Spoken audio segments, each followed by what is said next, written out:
Today I'm looking at my 2001 Dodge Dakota pickup truck. The problem today is erratic idle. When I first start the truck or when I put the clutch in and come to a stop sign, the idle kind of bounces around a little bit. Okay, it started doing it a little bit just a second ago here. I pulled over there, you can kind of see it starting to hunt around a little bit. But now it's kind of settled down again. So let's see what it does this time. So yeah, it stays sort of up there around 750, 800 RPM, and it should drop down to about 6, I think. Alright, so for my first test, I've located the throttle position sensor. And that is located on top of the throttle body here on the driver's side. It's this unit here.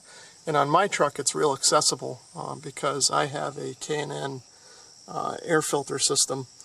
So my stock air box and everything is already removed, and this is all just very easy to get at. So you can see the first thing I've done is I've removed the wiring harness. This is a 3-pin connector. This pin over here on the, which would normally be towards the front of the truck, is pin 1, and the rear one is pin 3. For the first test that I'm going to do a resistance test across the entire sensor. So I've got the key off at this point, and I've removed the connector, and I've got alligator leads on pins 1, which is the one closest to the radiator, and pin 3, the one closest to the firewall there.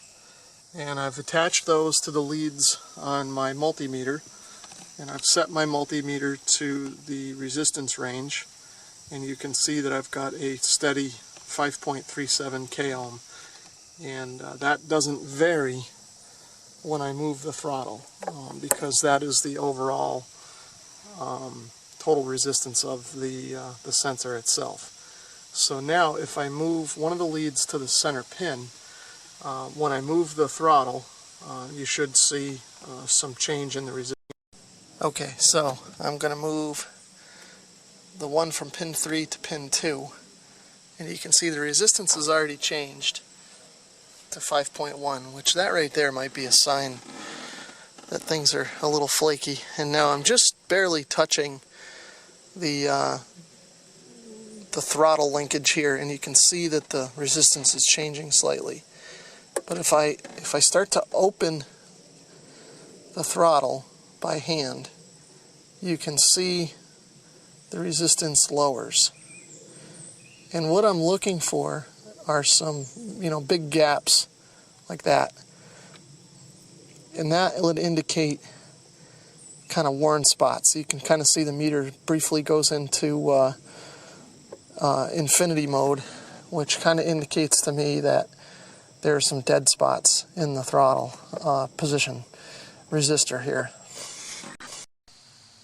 Okay, so I'm back looking at my replacing the throttle position sensor on the truck, and I actually ordered this a while back, and just haven't gotten around to putting it in here. So it's been a couple of weeks since I shot the first part of this video. You can see here is the part number for the sensor, and I actually ordered this on Amazon. Okay, so in the box I got the sensor itself here, which looks fairly similar to the original there. And there was a bag of goodies. There's a couple of screws, a gasket, and an O-ring. Okay, so I'm going to use this little screwdriver. There's a tab on the bottom there. And of course my arm is probably blocking this, but you can use the screwdriver to push up on the tab, and that'll release it so that you can work the connector out. Alright, so I've got my Torx 25, and I should be able to just back this out. Okay, so I've got the 2 bolts out, and this just pops out, and you can see the O-ring that's on it there. Okay, so here's the new one and the old one. The new one is here, and the old one of course is here, and they look about the same, I guess, reasonably close. Okay, so in the case of my truck, I just use the O-ring, since my old sensor had just an O-ring. In some applications, instead of the O-ring, the gasket will be used instead of the O-ring. I guess it depends on the mounting boss here and whether or not it's got the machined groove for the O-ring in it. And this is all explained in the instruction sheet, which is also in the box.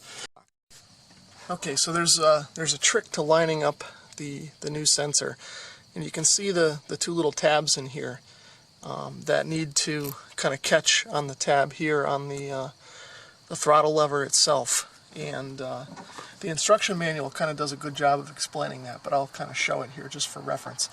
If I install this kind of clocked so that it's pointing towards the front of the truck, you can see that when the throttle is actuated, the sensor itself wants to spin, and if you try and turn the sensor to line up the bolt holes, it kind of turns the throttle, and that's the incorrect installation. So the best thing to do is clock it back towards the dashboard and then pivot it back so the holes line up, so that when you actuate the throttle like this, the internal mechanism of the sensor spins rather than binding. So anyway, I've got the new bolts that were supplied with the kit, and I'll just get those started here if I can see the far one. Just get them snugged up so everything feels like it's good and seated.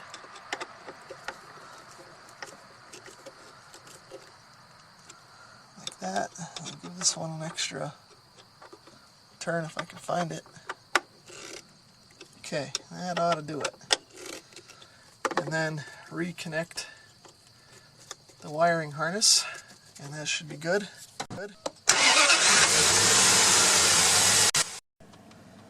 Okay, here we are looking at the tach, just to kind of verify things. And you can see it sitting at about 600 RPM, which is about where it should be. And it's not fluctuating or jumping around like it was before. So hopefully that has solved the problem. Well, hopefully this video was able to help you in some way. Thanks for watching.